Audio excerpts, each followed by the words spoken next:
નખત્રાણા તાલુકાના મુરુ ગામમાં મહિલા સાથે સંબંધ ન કેળવાતા મિત્રનું ઢીમ ઢાળી દેવાયું.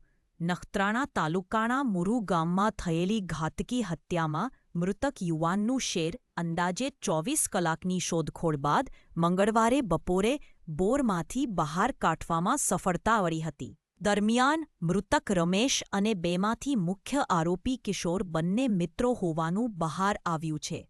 મૃતકના એક મહિલા સાથે સંબંધની જાણ થયા બાદ આરોપીએ પણ મહિલા સાથે સંબંધ કેળવાનો પ્રયાસ કરતા તેને નિષ્ફળતા મળી હતી.